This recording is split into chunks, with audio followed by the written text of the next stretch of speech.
কেন 14 সালে 18 সালে 24 সালে কোনো কার্যকর নির্বাচন হয় নাই?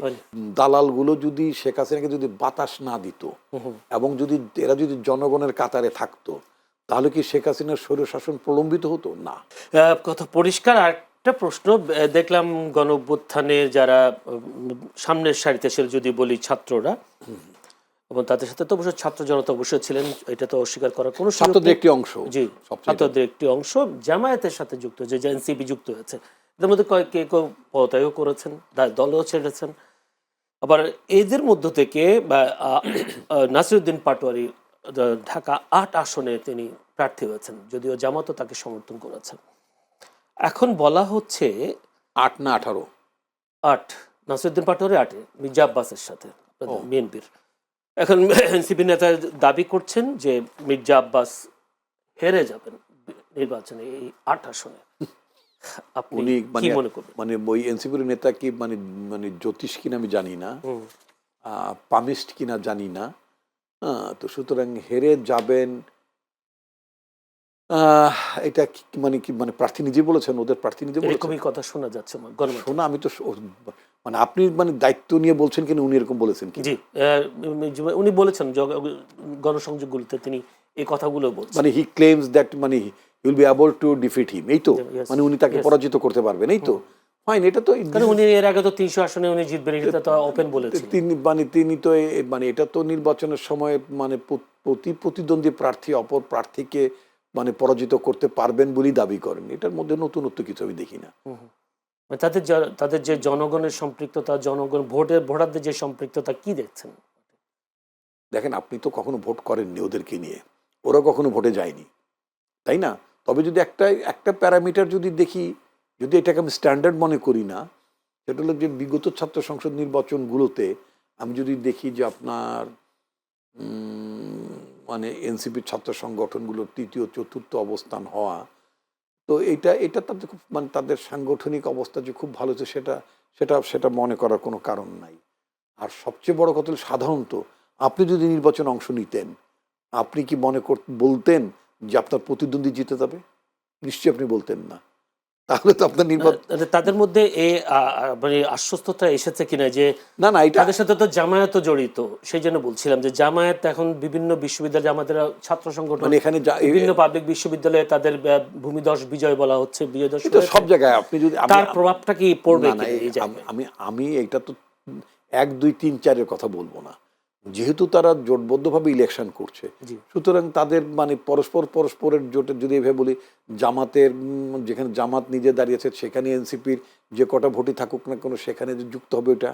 আবার যেখানে এনসিপি দাঁড়িয়েছে জামাতের যে কটা ভোট আছে সে কটা যে ওখানে যুক্ত হবে, এটাই তো ম্যাথমেটিক্স। এটা তো সারা দেশের চিত্র একই। এখানে এটা তো 8-এর জন্য আলাদা কোনো চিত্র না।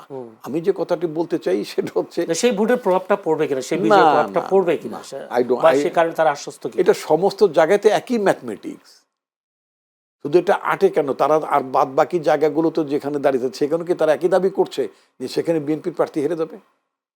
করছে কিনা আমি জানি না, আমি এই আসনটার কথা জানি না।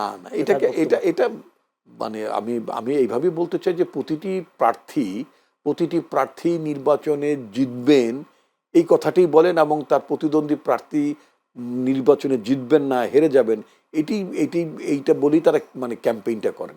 এটা নির্বাচনী কৌশল, প্রচারণার কৌশল। ধন্যবাদ আপনাকে। আমি বিএনপির চেয়ারম্যান বাংলাদেশে আসার পর একটা জনস্রোত তৈরি হয়েছে, এটা তো অনস্বীকার্য আনডাউটেডলি, যে কিন্তু আমরা বা দেশের মানুষ মনে করেছিল, বা বিএনপিও মনে করেছিল তারেক রহমানের আসার পর জগন্নাথ বিশ্ববিদ্যালয়ে ছাত্র দলের একটা বিজয় হবে, তাও হলো না।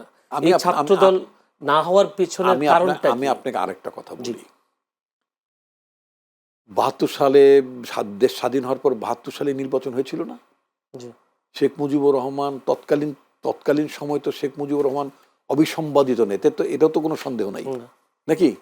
আচ্ছা, শেখ মুজিবুর রহমান যখন 10 জানুয়ারিতে যখন মানে 72 সালের 10ই জানুয়ারিতে যখন তিনি দেশে ফিরলেন, তখনকার জনসংখ্যা অনুযায়ী মানে একটা হিউজ ক্রাউড ছিল এয়ারপোর্টে তাকে রিসিভ করার জন্য, ইত্যাদি ইত্যাদি। তো সেই সালেই তো, তার কিছুদিন পরেই তো আপনার ছাত্র সংসদ নির্বাচন হলো ডাকসুতে। সেখানে তৎকালীন মুজাফফর নায়েবের ছাত্র সংগঠন ছাত্র ইউনিয়ন তার নেতা, তাদের মনোনীত প্রার্থী মুজাহিদুল ইসলাম ডাকসুতে জিতলেন, জি, তো তার মানে এটা কি দাঁড়াবে? এগুলো মানে প্রভাব পড়বে না আপনি বলছেন, কিন্তু 90 ডাকসুতে তো বিএনপি ছাত্রদল জিতেছিল, তার প্রভাব তো পড়েছিল নির্বাচনে। এটা আমি যখন যেভাবে আপনি ওটাকে এখন মানে যেহেতু তার পরবর্তী নির্বাচনে বিএনপি জিতেছে, আপনি বলছেন যে ওটার প্রভাব পড়েছে। আবার আমি 72 সালের উদাহরণটা আনলাম, বললাম যে প্রভাব পড়েনি। এটার আপনি কোন মানে পরিস্থিতি এবং পরিস্থিতির উপর ডিপেন্ড করবে, পরিস্থিতি এবং প্রেক্ষাপটে বাকি ঘটনাগুলো কি সেগুলোকে আপনার আমলে নিতে হবে। যেমন 72 সালে ওটা প্রভাব পড়েনি, না পড়ার কারণটা হচ্ছে যে 72 সালে শেখ মুজিবুর রহমান দেশে আসার পরে আওয়ামী লীগ স্বাধীনোত্তর বাংলাদেশে যেভাবে লুটপাট তন্ত্র চালু করলো, রিলিফ চুরি করা শুরু করলো, কম্বল চুরি করা শুরু করলো, শেখ মুজিবুর রহমানকে আক্ষেপের সঙ্গে বলতে হলো যে 7.5 কোটি মানুষের জন্য 8 কোটি কম্বল আসলো, আমার কম্বল গেল কই, বলছে না?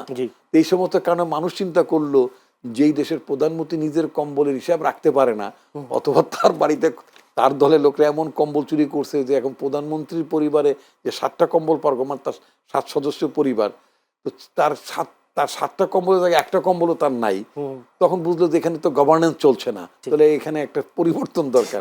বলে দিছে। আপনি আমার কাছে সময় একবারে কম আরেকটা প্রশ্ন করে রাখি, তো আবার একটু বলে দেই, আবার 90 সালে যখন মানে ডাকসু ইলেকশন হলো, তখন তো এরপর তো বিএনপির কোনো বদনাম ছিল না, তো ফলে জনগণ ধরে নিয়েছে যে আমরা বেগম খালেদা জিয়ার পক্ষে আমরা ভোটটা দেই যাতে দেশে একটা কাঙ্ক্ষিত পরিবর্তন আসে। একইভাবে তারেক রহমান যখন দেশে আসলেন, তাকে নিয়ে মানুষের যে উল্লাস, তাকে নিয়ে যে মানুষের উচ্ছ্বাস, তাই না? এবং তিনি বাংলাদেশ বিনির্মাণে তার যে জনগণকে শোনালেন, ফলে মানুষ তার প্রতি আশ্বস্ত হবে। স্বাভাবিক একটা প্রশ্ন, সেটা হচ্ছে আজকেও জাতীয় পার্টির বিরুদ্ধে একটি মিছিল করেছে জুলাই ঐক্য নামে একটি সংগঠন।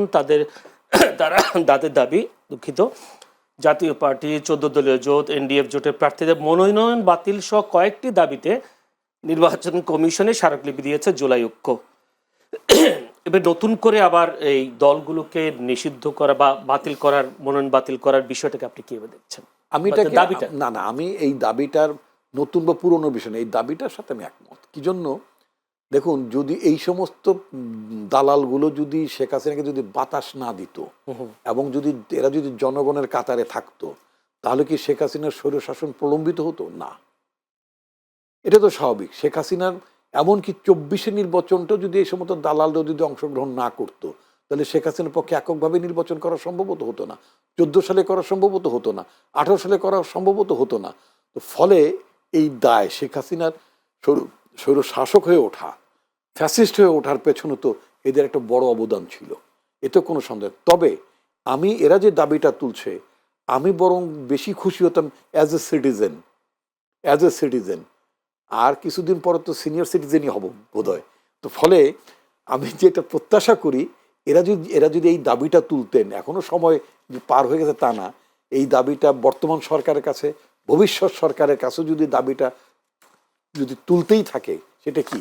যে 14, 18, 24-এর যে নির্বাচনগুলো হয়েছে, সেই নির্বাচনগুলো বাতিল ঘোষণা হোক, ফলাফল বাতিল ঘোষণা হোক, এবং বলা হোক যে যেহেতু মানুষ অংশগ্রহণ করেন, তো আমরা বলছি, পলিটিক্যাল পার্টিসগুলো বলছে, জুলাই ঐক্য যারা করে তারাও এই কথা মনে করেন, তাহলে এই কথা বলতে দোষ কোথায়? যে আমরা মানে এটা তো মানে আপনার আদালতের মাধ্যমে বাতিল হতে পারে, যেন 14 সালে, 18 সালে, 24 সালে কোনো কার্যকর নির্বাচন হয় নাই। যেহেতু জনগণের অংশগ্রহণ সেসব নির্বাচনে ছিল না, সেই নির্বাচনের মধ্য দিয়ে গঠিত পার্লামেন্টগুলোর কোনো বৈধতা থাকে না।